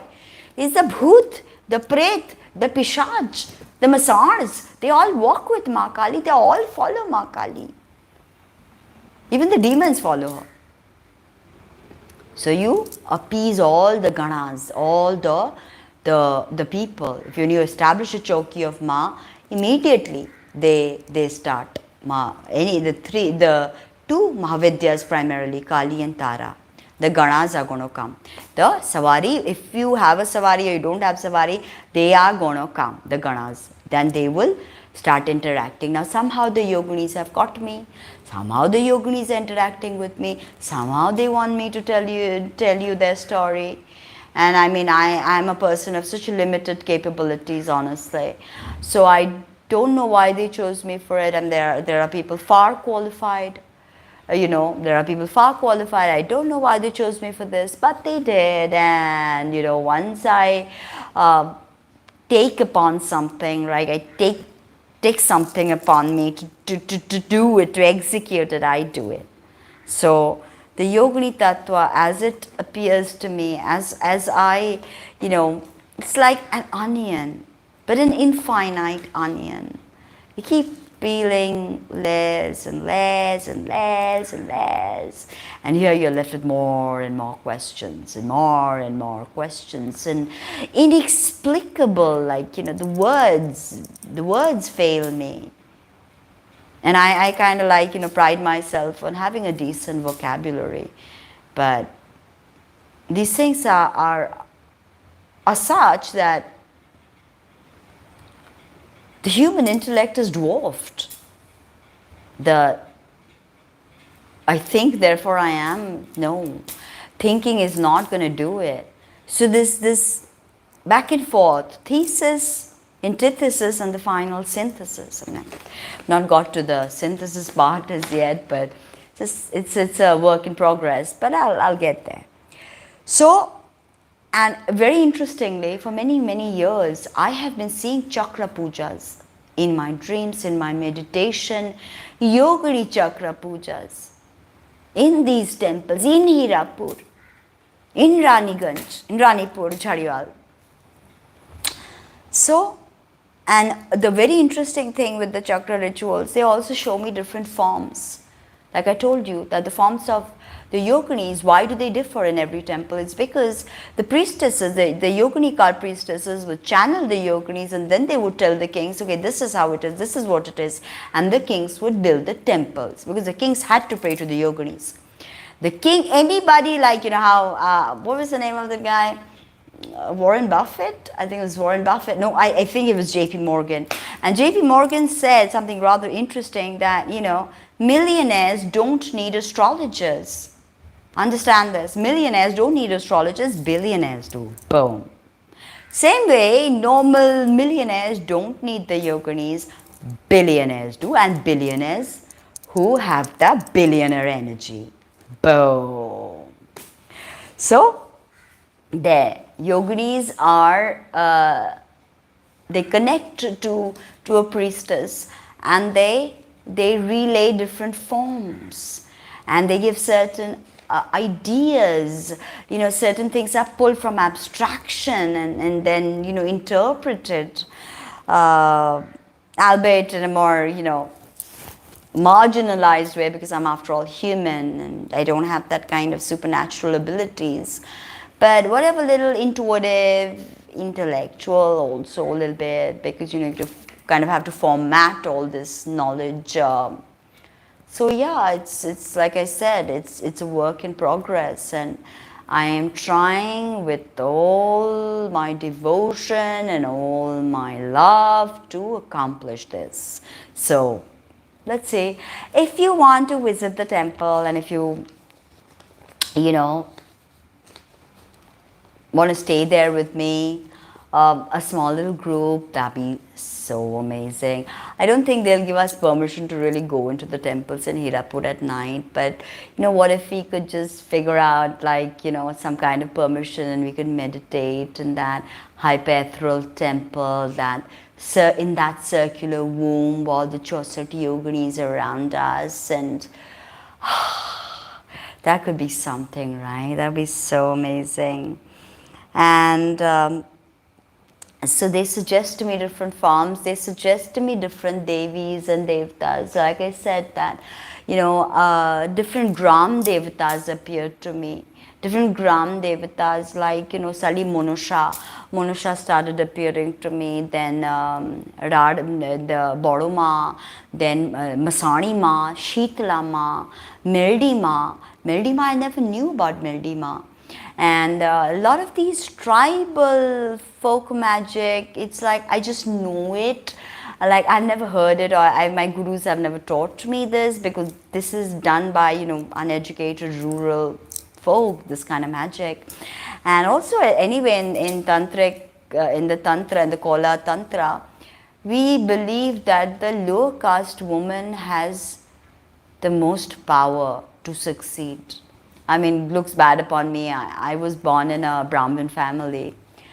But it is said that a washerwoman, a leather tanner like Chamari, Lona Chamari. So Lona Chamari is also a yogini. And I told you I have a very close connection with Lona Chamari. In fact, her name is actually Nona Chamari. People know her as Lona Chamari, but her real name is Nona Chamari. And she is from Kamrup, Kamakhya, and many people say she is indigenously from there. She's a Bengali woman. She went there and she got Kamakhya Siddhi. So like I said, that the yoginis are in Kamrup. Many of them are in Kamrup, Kamakhya.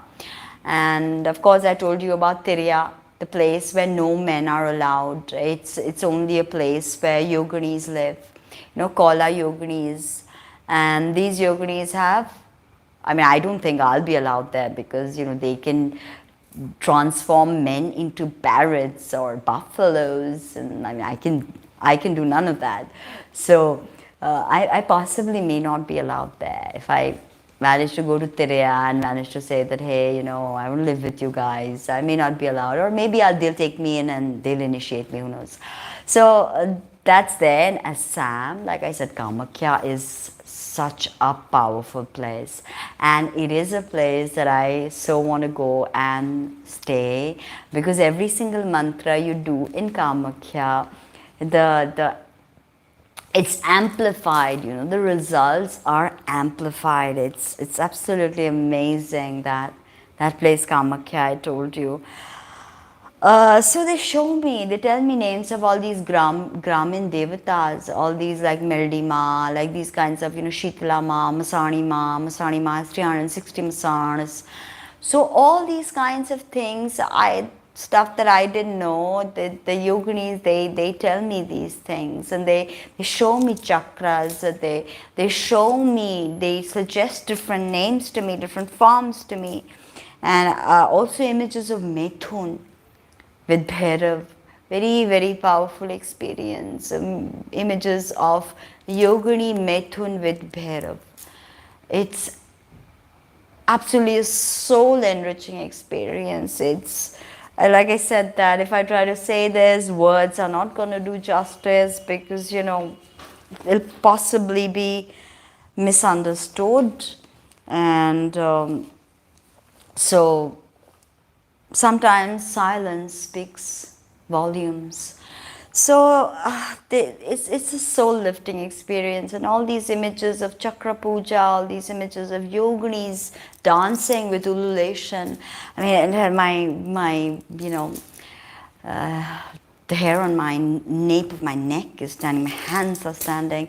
The ululation is a very powerful sound that Bengali women have been practicing. Men are not allowed to do ululation, okay? So I cannot do it so well, but you can type ululation. They go, so with the sound of the conch and the ululation actually awakens Kundalini. So I have seen yoginis with sindoor all on that, all over here, long dresses, and all kinds of body types, just dancing, and the sound of and the sound of damru. I wish I had my damru there. I would have played some damru for you guys, but I just put my damru up there. So with the damru, the sound of and it's very loud, very loud. I mean, if I start doing that, my cats and dogs are going to possibly think what happened, and my family is going to come out. What happened to you? But you get it. I've seen such amazing imagery of the yoginis dancing, of the yoginis with Bhairo, of the yoginis with Ma Kali, being immersed in her also, and then out and in like that a self-feeding torus, the donut that feeds itself. It's astounding, I tell you. It's astounding. That's why suddenly, a lot of people don't do yoga. Very few yogini students that I have. Very few. And I'm just hoping with these videos that more women who are interested in that, in Wicca, who are interested in the dark feminine energy. It's not black magic. It's not fertility rituals of sex. It's such a soul-stirring experience. That's why I intend to get more yogini students, Now, Hirapur, which I told you is near Bhuvaneshwar, the temple is known as Mahamaya temple. And who is Mahamaya? There at the back is Mahamaya. Nobody even knows how this Koshtipathur idol was found in Kalighat, and nobody knows. They say that Brahma visualized Ma's Mahamaya form. Brahma himself visualized this form. So, and this is made of Koshtipathur. Koshtipathur is very, very expensive. Black stone, clock light or something, I don't know. And when you walk into the Mahamaya temple, if you are intuitive, you will immediately detect an overwhelming power of 64 yoginis. And Mahamaya herself is a yogini there. She's clad in a red sari, exactly like this. A red sari. And she's smeared with vermilion. And also all of that is made of Koshtipathur. All the images, murtis, in Hirapur, everywhere is made of Koshtipathur, okay? And it's, I think, chlorite, but they are grey. They are not black like the black Koshtipathur. They are grey Koshtipathur. chlorite or chloride or something like. I've completely forgotten what Pushtipatra is called in English. Now, like I said, 60 of them are there, and 4 of them are lost. Okay, 1 is lost from the central pavilion, and 3 more are lost. So, all in all, counting 4 yoginis from Hirapur are lost. Like I told you, many have been stolen. I just read an article that they found a yogini from Hirapur in some French, no, I think UK was it, or French. It's there online, you can check it out. They found the yogini statue in someone's backyard. I mean, of course, a very wealthy person. But I mean, all they are doing is bringing destruction and pralay to their own family and their own descendants. And these are not artifacts, these are not decorative pieces. Yoginis must be restored, must be brought back to their original places of worship.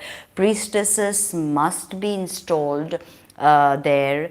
Priestesses who understand and have a connection with the yoginis, they must be put over there to do these very mysterious and Gupta rituals of the yoginis. So Bhairav actually is depicted with an erect phallus. There are 4 Bhairavs in the central place, and they all have erect phalluses, the Bhairavs.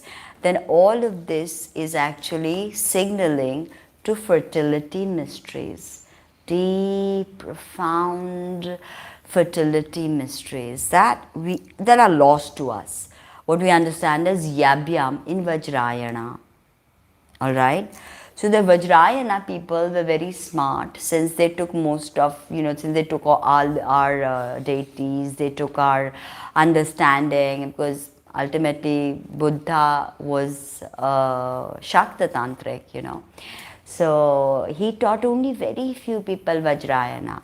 And then the Vajrayana people, they copied all the Shakta Tantra and started to regurgitate it as a new system, Vajrayana.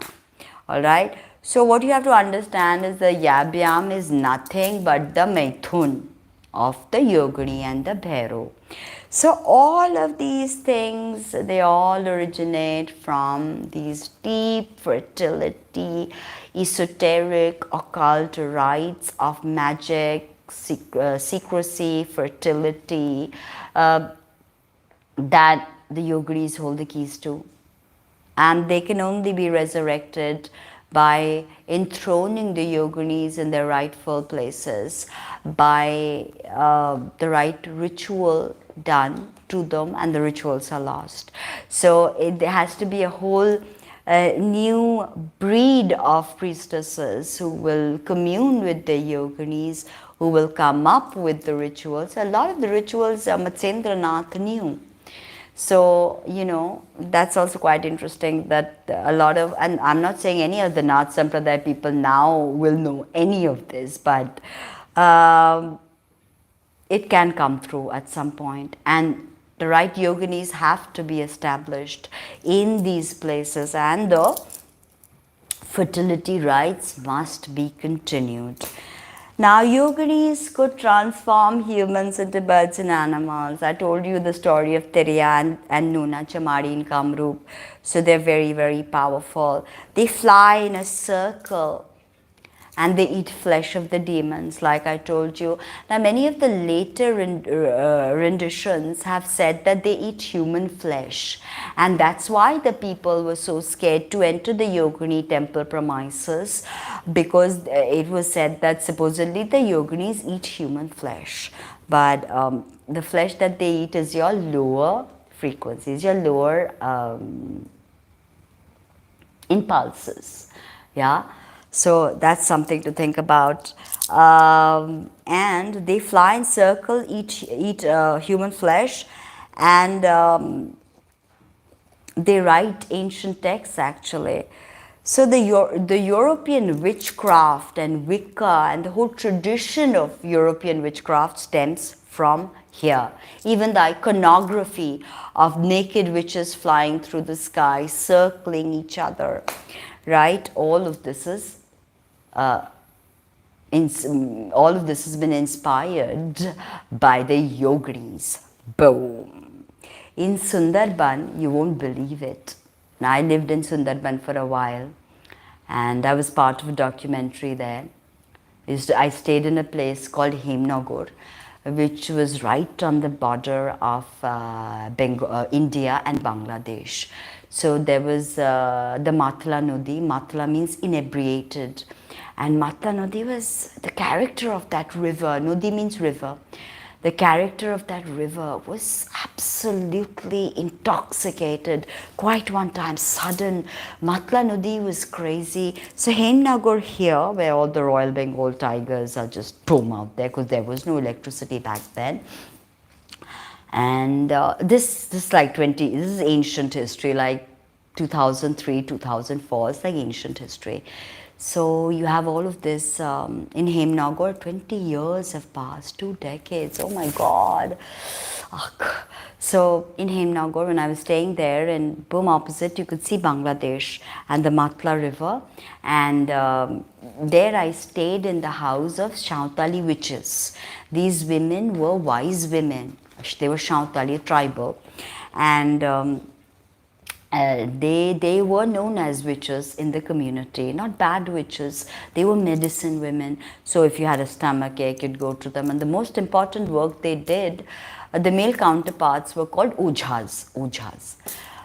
And a lot of these ojhas were married to these wise women. I used to live in one such house where the man was an ojha, where I lived, and the woman was a wise woman like this, okay? Many people called her literally witch daini, literally called her witch only, okay? And it's very interesting because one night she told me when, you know, and there was no electricity, so we all sat by the lantern fire. And I tell you, crocodiles everywhere over there, right outside. You can hear the sounds of the jungle. The ecosystem comes alive in the night, the Matla River, and it's the Bay of Bengal right there.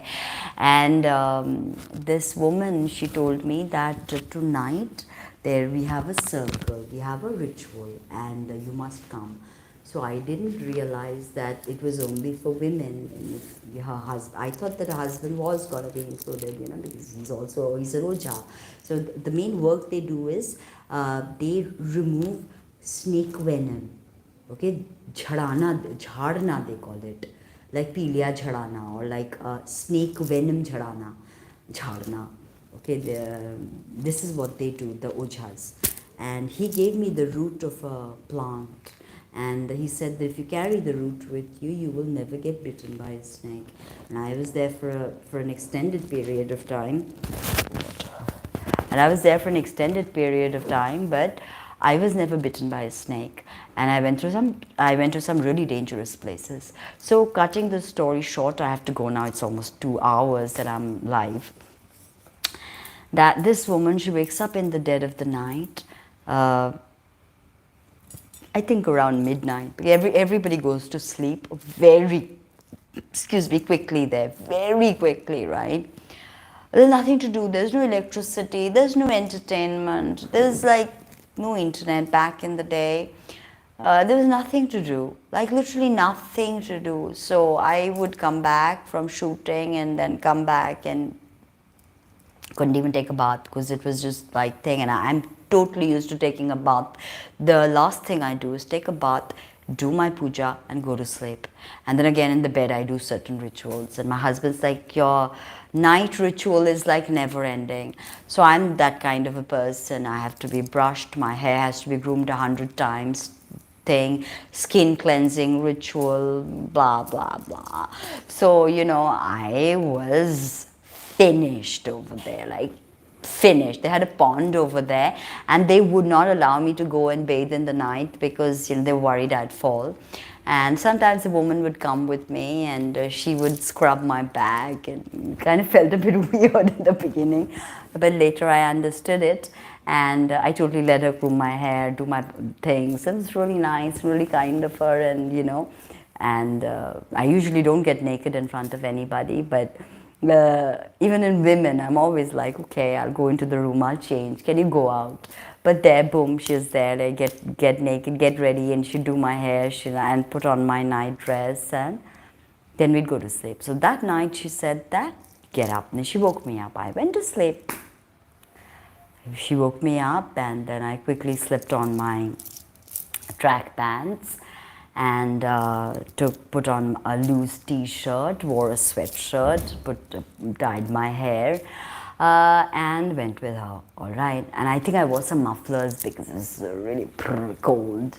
And then we went, and all the Shautali women, the wise women, they get together in the night, and they dance in the night, and they commune with deities, Gram Devatas. And of course, Bhairo is known in a different name, but Bhairo is Bhairo. So they commune with Bhairo, and they commune with Yoginis, and they commune with the spirit, believe you me, with the spirit of the Royal Bengal tigers that have died. So, I mean, hair alert, rising hair alert. But I was there and I experienced that whole thing, and it was one of the most beautiful experiences I've had, all women. And at the dead of the night, lantern lights, wind howling in your ears.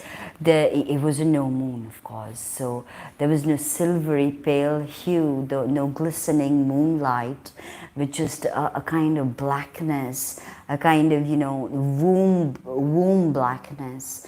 And these fertility rites and in the dance of the women, and then I danced with them, and that's when I actually felt the connection to these Gram Devatas. And these are Shautali women, at the end of the day. They're very far removed from the life that I have lived in a big city like Calcutta. And I also live in the very heart of Calcutta. I grew up in the very heart of Calcutta, went to a school that's really old and ancient, one of the best. So went to a college which is again one of the best, and so I've had a very different life and different understanding. And me with my Nike my Adidas tracks and my Nike thing, and I felt closer to the Shautali women there than I felt in the city. And I did not know these women. I did not know their names. I have their faces, carved in my psyche. I have the sounds that they made that night while they were dancing in my mind palace. I have the looks on their faces. I have the energy movement that goes on all in my mind palace. And all I can tell you is it was astounding. And then as dawn came close, and then all the women, they put back their sari and they went back home. And she told me that, every specific Amavasyas, when the Gram Devatas demand this, and they send intuitive messages to these wise women, and the women, the witches, the wise women, they leave their husbands in bed, and they don't tell them. The husbands don't know a thing, and miraculously the husbands never wake up, never come looking for them. Nobody knows anything as to the truth of these women that night. And it's astounding actually. And they sing and they dance with spirits and devatas and the spirit of the Royal Bengal tigers who have died. And so sometimes they say that even the geist of lions appear. The geist, and some women had masks and some really interesting masks. So the feminine Gramin Devatas that they commune with in Sundarban are Yoginis. So this is very powerful expose on the yoginis that I had for you today. I hope this video enriched your life in some way, and you found it within you to be so stirred. And that's another yogini too. Yoginis take different forms, and sometimes they become cats and dogs, and looks a little off the fur because I trimmed her, but she is very much a yogini, believe me. And very fluffy. She looks so thin, she's very fluffy. She's a Turkish Angora. This beautiful, beautiful cats that the Prophet Muhammad had a Turkish Angora, and the Turkish Angora fell asleep on Prophet Muhammad, and his namaz time was drawing near. So instead of disturbing the cat, he literally just cut off his sleeves or his robe that he wore because he did not want to disturb that white Turkish Angora. And I think her name was Muezza, if I'm not mistaken. So that's my cat. I absolutely my soul. I told my husband that I have 2 cats in the house, and both of them are like me in a cat form. One is her, and one is the other gray cat. I will show you someday.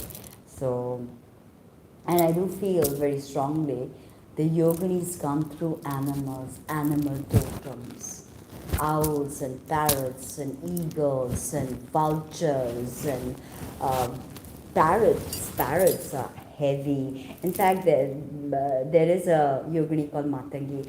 In the upcoming video, I will discuss a lot about yoginis, and then as I told you that this yogini series is going to be long and beautiful and enriching. It enriched my life. So I mean, I can't speak for you because you're an individual and all that, and you have your own traditions, mores, and your own understanding, your own social conditioning. But believe me, the yoginis are super powerful, and if you want to connect with them, they will connect with you. I have a WhatsApp course on the yoginis. You'll get a lesson, 1 lesson a day, and they will really enrich your life. 1 meditation, 1 image, 1 meditation, and catharsis, pure purging. So thank you so much. Before I go, I'll reveal to you, I have already revealed to you that mantra of the yoginis that I sang. 64 yogini nache gaye, mai ki kare seva, mai prasanya mudati yogini badal de tera teva. So what does this mean? 64 yogini nache gaye, mai ki kare seva. That means 64 yoginis are dancing and singing, and their job is to do seva of Ma Kali. Mai prasanya mudita yogini badal de tera teva. And Ma will become prasanya with you when you sing this song, and your teva will be badlofied. That means your destiny will change. So if you want to learn the Shabri Vidya, or if you want to learn the Tantric Vidya of yoginis, then drop me an email. Shravan Ma, Adhik Ma has started from yesterday, and this is the time to truly focus on your spiritual growth. May Devadi Dev Mahadev bless you. May Deva Mata, my Kali, my Matarani, my there. Like I told you that all I know is mine. I don't know Tantra, I don't know Mantra, I don't know Yantra. I am just a common person who knows nothing. But I love her with all my heart and all my soul. And I surrender to her so she can take me where I need to be, to tell you all the stories that you need to hear. Is this a story that, wow, that looks quite nice actually. Look like I have the lamp as a earring. Wow, that looks so sweet. Anyway, ciao. It was nice being here. Namaste. Good night, good morning if you're in some other part of the world. Good evening if you're in some other part of the world. Have fun and book your readings. Become a member of the channel. Seriously, guys, become a member of the channel and support me. And I'm going to write the next book. It'll either be on Bhairo or on Yogini. Okay, right now Bhairo is winning because all my students, well, not all, most of my students want Bhairo book. But the Yoginis and Bhairo are like, whose book will it be? Whose book will this bitch write? So if you have an input on that, or if you want to help in any way, and want to donate to the cause of the Yoginis, again, my son has come to say goodbye to you. He's my son, he's my Bhairo, he's my Bhairo nut, he's my Bhairo nut. Bye-bye. Alright, bye guys. See you. His name is Damru. Take care. Bye.